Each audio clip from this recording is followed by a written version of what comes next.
Welcome to the Royal Ranger Podcast, where we are talking about all things Royal Rangers and building an effective discipleship ministry for boys in your church. I'm Carl Flight, the National Director for Royal Rangers USA, and my co-host is John Hicks, the National Programs and Curriculum Coordinator. Thank you for joining us for this episode. Let's jump into it. Well, in today's topic, we are going to be talking on how to recruit men to be part of the Royal Ranger ministry. This is a huge topic. I think probably of all the questions out there, this is one that we hear over and over again, isn't it? Yeah, it's kind of one of the common challenges that I think most outposts face at one time or another.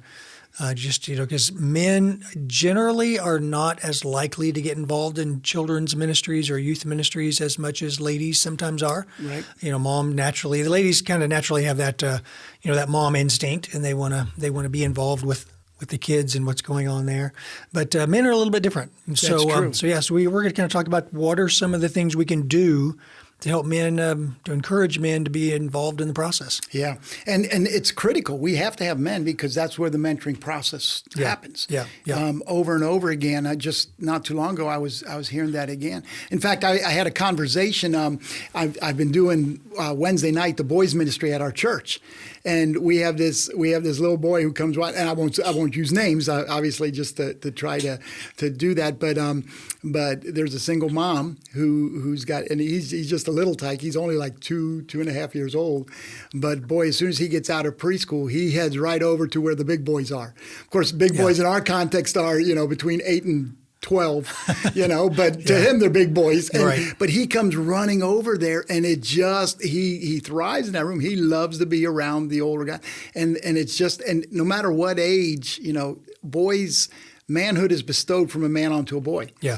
And so having men and having good men, solid men, is critical, obviously. But I think there's a lot more that men can give than sometimes they think they can. Yeah. And so, this is a challenge. Yeah, absolutely. And I mean, we've said many times before that, a boy learns what Christ-like manhood looks like when he sees it modeled in the lives of men that he knows and respects. That's right. So it's so important that we get men involved in the process because as much as we absolutely value the ladies and the role that they play and the role that mom plays and all the ladies in our church, absolutely, they have a very essential role in helping boys to become godly men, just like men have a role in helping the young ladies become the young ladies that God created them to be.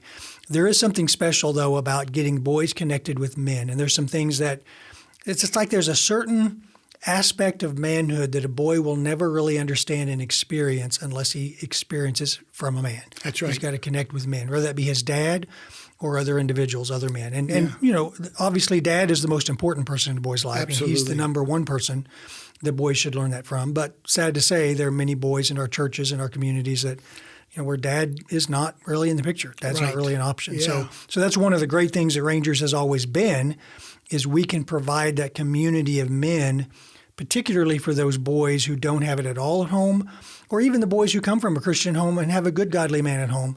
There's still something beneficial about boys seeing a variety of men, a community of men from which he can learn from, because that boy may look at his dad and say, in many ways, I'm like my dad. In a lot of ways, I'm not like my dad. And if the boy gets the idea that the only way I can be a godly man is to be like my dad, he may walk away with a wrong idea of what manhood looks like. Not to say that his dad isn't godly. Obviously, his dad could be a very Christ-like man. But if the boy doesn't see himself as being exactly like his dad, he needs other images of manhood that he can look at and say, I'm more like Pastor Joe or Mr. Johnson or Mr. Smith. Yeah. And so that's where that community of men really becomes so crucial and important. That's right. Well, good case in point. It could be that dad is a very much an outdoor hunting, fishing kind of person.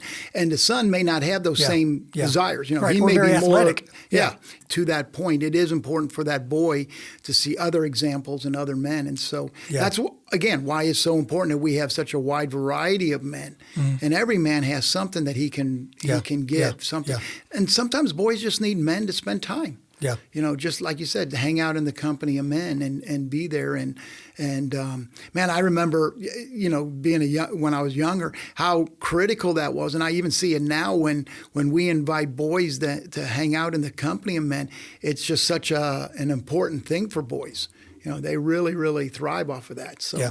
Yeah. So what would you say are some of the characteristics that tend to attract men to ministry, whether it be Royal Rangers or kids ministry, youth? I mean, what are those things that would generally attract a man and make him more likely to get involved in ministry? I mean, obviously, we're talking primarily about Royal Rangers, but it's not just limited to Rangers. That's right. Probably one of the first ones that comes in my mind is that of a sense of a community and being involved. Some men just have a hard time connecting up with other men. And I don't know whether it's just we don't learn the relational skills like ladies do or whatever, but I see so many times where men, it's not because they don't have desire, they just sometimes don't know how to do it. Yeah. And so, even in a church setting, a man can go to a church for a few years and not really have more than a cursory relationship or familiarity with the other men in the church. Yeah. We'll talk about the football game that's coming up that afternoon, or we'll talk about, weather, or we'll talk about something very level one surface type conversation. And yet deep down, I think every man wants to be in a community of men. He wants, the same need that we had as a boy sometimes follows us right into adulthood, and we just don't know how. And so one of the things that when I look at ministry and what we can provide, I mean, we'll talk a wide variety of them, but one of them is helping men. Hey, there's a community of men here that you can be a part of. And that's an important element. When I'm out on assignment on the field, I ask people, hey, what's the number one way you got involved in Royal Rangers, or how did you get involved in Royal Rangers? And two answers always come up. Number one is their son. Their son, was born. He's coming, getting older, and they just see the need for that, and so they get involved because they want to be able to do that with their sons. But number two is because another man tapped them on the shoulder and said, "Hey, you want to come and be part of this?"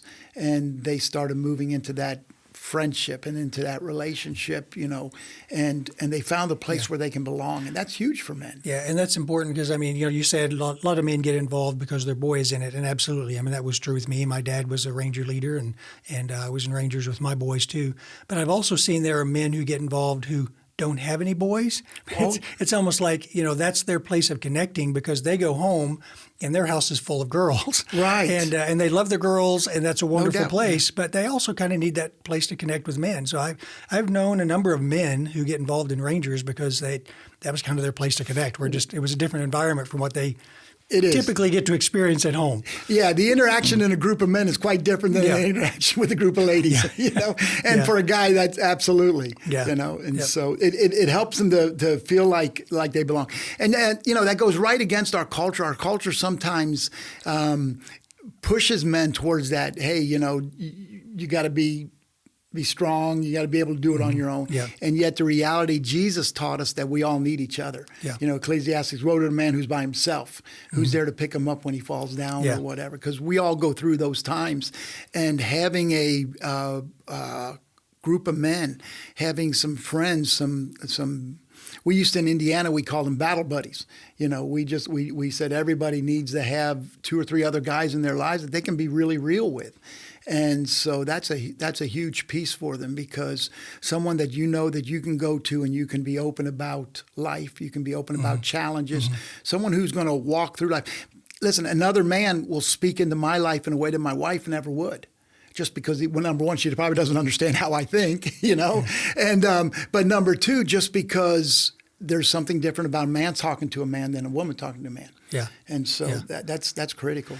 Yeah, so when we're talking about recruiting men to be leaders, I mean, promoting that community and helping men see that community, I think is absolutely an essential part. Maybe one of the biggest, if not the biggest aspects. Yeah. But another aspect that I think is valuable in attracting men to your Ranger ministry or any other ministry you do is just ensuring that you do things well and with quality. Because I think most men, a lot of our personal value and identity is tied up in what we do. That's why a lot of guys will wear, they'll wear the sports jersey of their favorite football team so long as that team is winning games. But as soon as that team stops winning games, now suddenly they're wearing somebody else's jersey, because it's like, you want to associate with the winning team. You want to be a part of something that looks good as an impressive. And I think that's true in ministry as well. You know, if you invite a man to come back and be part of your program, your kids program, your Royal Ranger program, and he walks in the door and it feels like chaos, Right. and things are a little messy and things are a little crazy, he's probably going to be looking for an opportunity to leave that room. Absolutely. But if you can provide something that feels like quality, that feels like it's organized, it feels like you have a clear purpose, you have a mission, good things are happening here. That's the type of thing that most men are going to say, yeah, I want to be part of that. Absolutely. I'm proud to be part of that. Yeah. I will invest my time and my money because, most Ranger leaders are ended up paying for things out of their own pocket quite often. Yeah, they do. They do. So I think men value quality as well. Absolutely. I would agree with that 100%. And yet, so many times our recruiting method is someone gets up in front of church and, man, we're dying back here. We don't have anybody. Would you please come help us? Yeah, and that just doesn't speak to quality. Yeah, exactly. That's how I got started in Rangers when I had been in Rangers as a boy and then dropped out of it when I was in high school. And then I was in college, and the pastor comes to me one night and says, our Ranger leader quit. We desperately need someone to work with these boys temporarily until you can find somebody else to do this. Absolutely. Yeah, well, that was like 40 years ago. Yeah. Yeah. But, and that goes to another point is purpose. Yeah. Guys want to have a purpose. I think most guys want, and especially as you progress through life. When you're younger, you're not thinking of legacy. You're not thinking of impact and all of that necessarily. Although our younger generation is thinking that way more and more, which is awesome. But guys want to have a purpose. They want to know that what I do is making a difference. Yeah. And so I think a critical component is helping guys know that hey, here's an opportunity for you to affect the life of a young man to help put him on the right path, to help encourage him to keep growing. And what you do with your time here, it has huge benefits. Yeah, I think that's absolutely true. And I agree. I think that's one of the areas that we probably make the mistake in most often is when we try to recruit someone to be a leader, we're trying to recruit them by selling the program rather than selling the mission. There you go. And what we really have to do is help him to see the mission. This isn't about coming back and working with the program and teaching a lesson and getting through materials and accomplishing X, Y, Z. That's right. It's about look at the impact that you're going to have on the life of these boys. These That's boys huge, John. need this ministry. Yeah. These boys in this community need this ministry. We are building the future. We are changing the next generation of young men by what we do. That's right. Other people may not always understand that. Sometimes for people who are not part of Rangers and they look at it from the outside, all they see is the boys playing basketball in the parking lot, or they hear about the hiking trip they did last weekend, or they hear about, some baseball game they went to. They may not, because they're not part of it, because they're not in the middle of it, it's easy for people to not see the life change and the transformation that happens in the life of a boy step by step and day by day when he's being connected to that community of men. His personality is changing. He's growing. He's learning. He's developing those attributes, or he's growing those attributes that he sees in the lives of men around him. Those are growing in his heart. And that's something that you can't really see from across the church from a distance. Sometimes you have to be in the middle of it to see it. Yeah. And I think helping men to see that will definitely make it more likely for them to want to be a part of what we're doing. That's where we need to tell the stories. Yeah. Of how a young man his life has changed, and some of the greatest ones, because our ministry's been around we're in our 63rd year, and so there are stories. The leaders who are leading today start off as boys. There's a lot of them that started off as young men, and so hearing the stories and sharing the successes of how a young man's life was changed, or how and that's something you don't have to have a degree, or you don't have to have an incredible anointing, and an angel singing when you walk in the room kind of a thing. Yeah. You just have to be a guy that loves boys and is willing to spend time and invest in their lives, and you can have a profound effect upon not just one boy, but a whole group of them.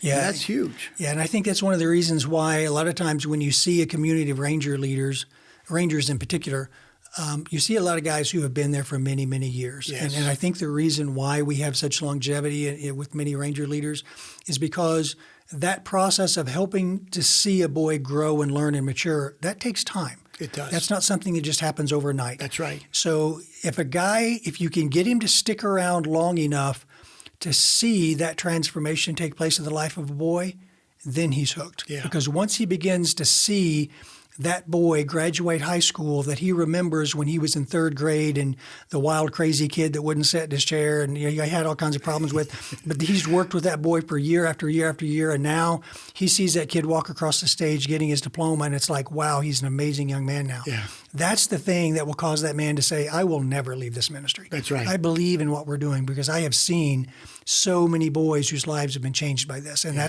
think that's why you have so many Ranger leaders that have been in it 20, 30, 40 years.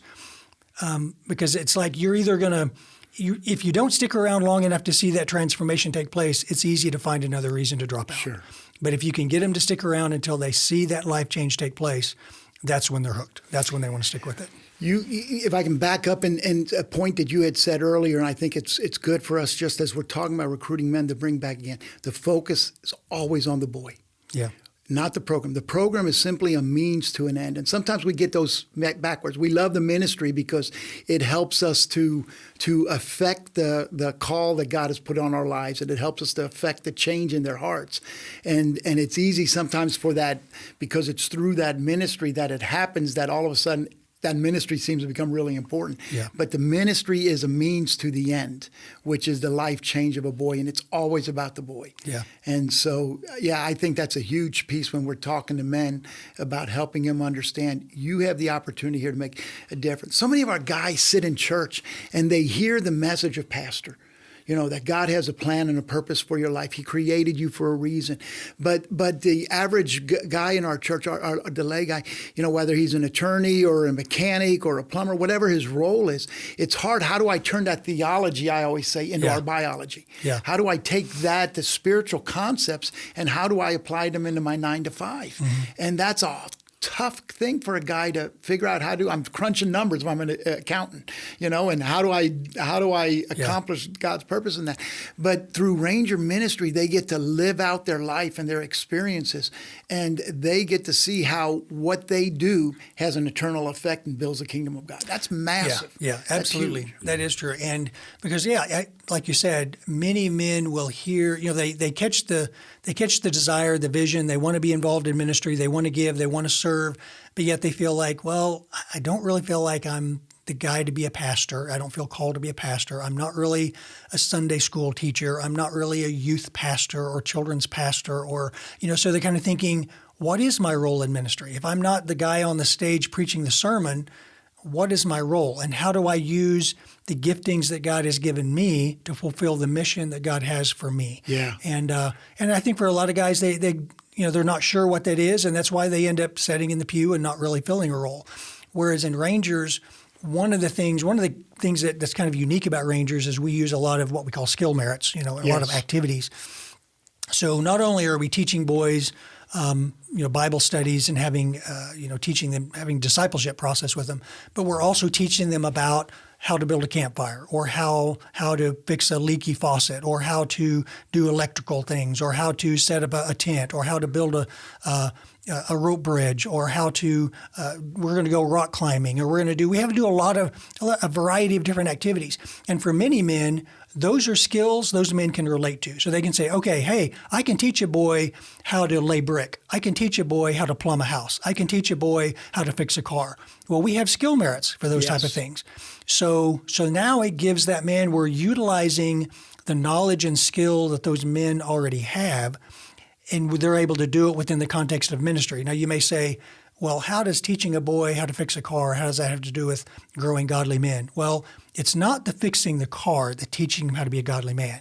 It's the time that he spends side by side and shoulder to shoulder with those men that are teaching him how to fix that car. That's right. Because when fixing the car is over and they're cleaning up the tools and they're wiping off their hands, that's when the boy is more likely to open up and begin to talk to you about, hey, here's something that happened at school, or here's something I'm struggling with, or here's something I heard in the pastor's sermon Sunday morning that I didn't quite understand. And that's when those relationships really kick in. That's right. And that's where discipleship and ministry can take place, right there in the middle of a garage, or with a lawnmower, or next to the barbecue grill, or, plumbing a house. So that's where one of the unique things that Rangers can do is utilize the skills and abilities that men already have, and use those in a way to where those men can now be involved in ministry. And that kind of goes back to what we're talking about today about, getting men involved in ministry sometimes means getting them plugged in a way where they can use skills they already have. You're not asking them to be something that they're not. Correct. You're asking them to be exactly who God created them to be, but be the godly version of that. Yeah. So we're talking about recruiting men, and that's how we use those skill merits to help get men involved. Again, it's not that that man doesn't want to be involved. He doesn't think he has anything to offer. If you go to the average guy and say, hey, I've got a bunch of third graders and I need you to spend an hour and a half with them on Wednesday night, point to where you want the door, because he's going to go right through that wall on his way out of the room. I'm working Thursday night. Every Thursday night. Or Wednesday night or whatever night your thing is. But what you do is, and that's where we have to be strategic. Yeah. That's where we have to be wise. And so, even using the skill merits, I think one of the greatest things is when you see a guy that you think, man, you know what, he would be a great Royal Ranger leader, figure out what he does. So you use plumbing. So you know what, I would approach that man, and I know he's a plumber or maybe whatever the occupation he has, I would utilize that as a way to bring him in slowly. Sometimes we ask for the whole enchilada and we scare the man to death when what we ought to do is bring him in little by little. Have the long game in mind, not just the immediate need. And so, I would approach that man and say, listen, we're going to do a merit on plumbing. Yeah. And if I know that he's a plumber, I'm going to say, would you take the next 3 weeks and would you come in and talk to our boys 20 minutes each night? And just come in and talk to us about how plumbing works. How do you plumb a house? How do you sweat a pipe, or do PEX or whatever it is? That guy doesn't have to study for that. He does that every day of his life. Yeah. But he comes in and over the next 3 weeks, he comes in for 20 minutes. He talks to those boys about that. Well, a couple of things are happening. Number one, the boys are learning some really cool skills, and that goes into what you just talked about, the development of a boy. But what it does for that man is he's getting involved. When he shows up on church on Sunday morning, this happened to me last Wednesday night. I walked into church, and as I'm walking into church, it's about 20 minutes before the classroom starts and all these boys come running up to me, hey, Commander Karl, and all this stuff. Well, because they know I'm part of the leadership that's teaching them on Wednesday night there. But for a man who's never done that, he's just coming in and doing 20 minutes for the next 3 weeks on plumbing. But all of a sudden, those boys don't know that. Yeah. He's there in their weekly meeting, and so all of a sudden, let's say his name's Tim. Those boys are coming up, Commander Tim, and all of a sudden he feels like he belongs. Yeah. He's never had that feeling before. Right. He feels like wow, and not only that, but now he's getting to know the men that are also in that classroom, and he's starting to build a rapport with those guys. And at the end of those 3 days, or those 3 weeks, I would say thanks so much for doing that, man. That was incredible, and I might even just let it sit there. I'm not going to do the next ask. Right. Again, let the Holy Spirit guide you and all of that. If he expressed an interest to be involved more, bring him in little by little. Right. But maybe a month later, I'm going to go up to him and I'm going to say, hey, we're getting ready to go on a camp out. And, he's a plumber, so he's got a pickup truck, and he's got a hitch on it. And so the guy that normally tows our trailer, I'm going to approach that guy and say, hey, I want to ask Tim over here to help us. You mind if he does the trailer this time? And I'm sure the other guy's going to say, not at all. And so I'm going to call Tim up and say, we need someone to tow the trailer for our camp out. Would you do that with us? Yeah. And then you bring him on a weekend and he hangs out for 2 days, with the men and the boys, and they're camping and they're having fun.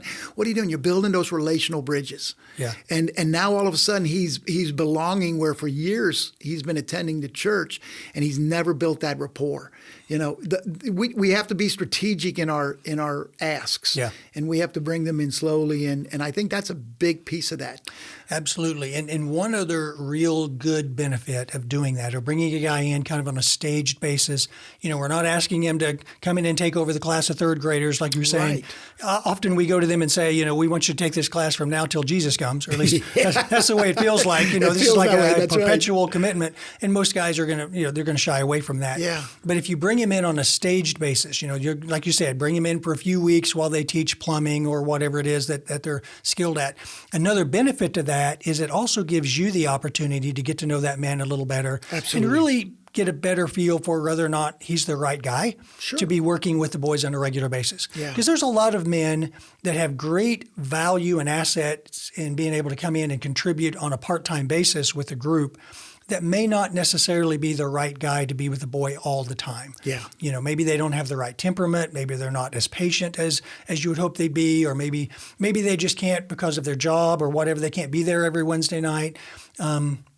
So by giving them that kind of that part-time option, now you have the ability to kind of get the feel for it as well.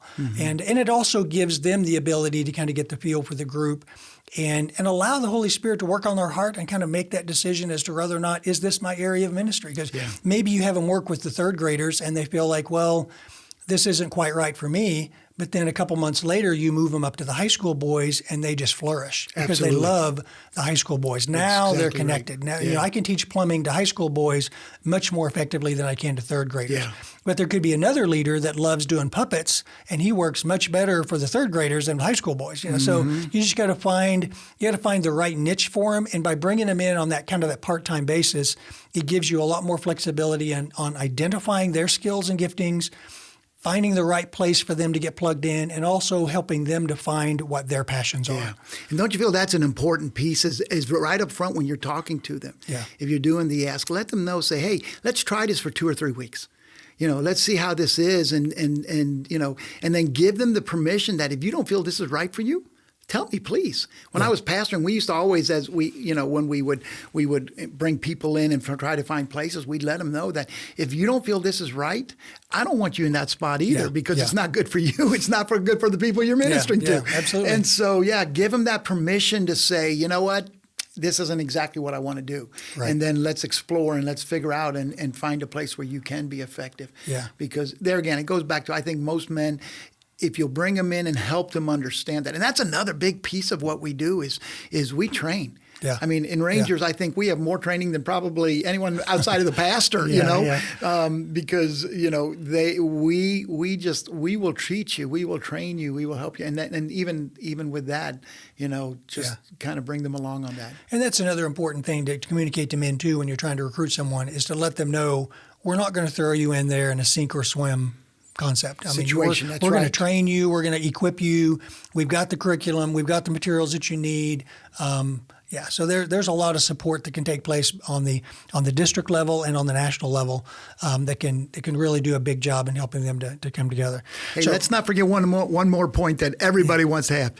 Let's have fun. Yeah, absolutely. Oh, and that really is crucial because if a guy doesn't enjoy it, he's not going to come back. That's exactly right. He's got to enjoy the other men he works with, and he's got to enjoy those boys. And I'll tell you, like I mentioned before, when the pastor came to me and said, hey, we lost our ranger leader and we just desperately need someone to take this class temporarily. I didn't intend to do that long term. That wasn't my plan. I was going to do it temporarily until they found somebody else.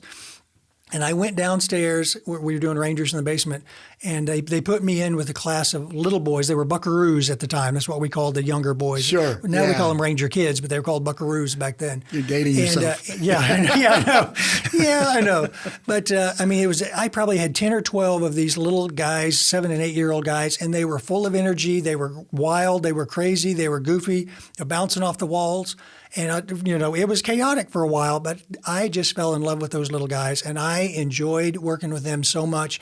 That became the highlight of my week. Yeah. And but I probably would have never known that if someone hadn't come to me and said, hey, there's an opportunity for you down here. Come give this a try. That's right. Now, if that had not worked out and I didn't enjoy them, I probably could have got involved in ministry somewhere else. But a big part of it is you've got to find a place where they love it, they enjoy it, and have fun with it. That's so crucial. Hey, let's summarize some of these points. We've talked about a lot of different things here, but just as we're wrapping up, let's so number one, invite them to be part of that community of men. Yep. I think that's critical for a guy, right? Yep. And allow them to be part of that. They're looking for a place, and if you invite guys, tap them on the shoulder and ask. Sometimes all we got to do is ask. Yeah. Then one of the other areas, and these aren't in order, of any kind of order, but just as we've kind of talked about them off the top of my head as I'm trying to remember them all, ask them incrementally. Yeah. Walk them through a little bit. Don't ask for a whole enchilada. Just limited commitments. Yeah, limited commitments. Give them permission to try it, and if they don't, if it doesn't fit, to try something different. Yeah, and try multiple places where you can plug them in. Not just stick them in one place, and if they don't work out, well, sorry, too bad. That's right. Give them. We have 4 different age groups in Rangers, and there's a lot of different opportunities there. Yeah. Tell the stories of how they can affect the lives of boys. Yeah. Let them see that this is an area where you can make a difference in the kingdom of God. Yeah. I believe that's in the heart of every man. He wants to make a difference. Yeah. He wants to matter. And so make sure we share the stories of the lives of the boys. Yeah. Focus on the boy and that element that we do there. Here's an opportunity for them to make a big difference. And we kind of said that already, make a big difference. It's a place where you can have fun. Yeah. Yeah. Am I missing any? We kind of talked through a lot of different ones there. But. Not that I remember. Sometimes I talk and my mind doesn't engage. So. Well, this is so critical. And you know what? Yes, we need men to be involved in this ministry. Yeah. The more men that are involved, the more boys that we can reach. Yeah. And that's a critical piece. But you know what? We need the men for their sake to be involved too. Yeah. Because I say this all the time. Royal Ranger is a men's ministry. Mm-hmm. It's a present man and a future man ministry. Because we're teaching young men how to be men. Yeah. And we, as we said at the very beginning of our time here, that for a boy, it's in the company of men that a lot of this happens and this transpires. So a critical area. Absolutely. So, and then, we a lot of times this is an assumed thing, but I think it's worth saying, pray. Ask the Lord, say, Lord, show me the right guy, bring the right person. And it's amazing how the Lord will drop, divine appointments or divine moments where you can just, sometimes you're dropping a thought into a guy's mind. And in fact, one of the guys I initially had said, hey, would you be involved with the Royal Rangers? And he just flat out looked at me and said, no. and I said, oh, that's not a problem. I said, I just thought I'd ask because I thought you'd do a good job with it. He came back a couple weeks later and he said, I've got to apologize to me. And I'd forgotten all about that conversation. We'd had interaction several times on other things and all of that. And he'd come back to me. He said, after you asked me that question, he says, that just rolled around in my heart. And he says, I just feel convicted about that. He says, yeah, I'm willing to. He says, you'll help me. I'm willing to do that. And so incredible opportunity. So sometimes let's just pray, say, Lord, give us the ability. And God will send us the right people in the right places. This is his ministry. He brings forth the laborers. And so. Right. And if there is someone who really doesn't feel like this is the right ministry for them, there are other places to serve in the church too. So, we're not saying this is the only one. So, there you go. That's a good thought. Hey, it's been a pleasure to talk about this. I hope this has been helpful to you. Man, we have to keep doing this. The lives of boys depend upon it and the future of young men. And so thank you to each and every one of you who week after week you labor and you minister and you pour into the lives of those boys. Know that while you don't always see the results immediately, what you do does make a difference. And one of these days when we all stand before heaven, all of that will be revealed and it'll be shown. And so thank you again to each and every one of you. Thanks for being with us on this podcast and walking through this conversation with us. We hope this has been beneficial to you, and we look forward to connecting with you at the next one.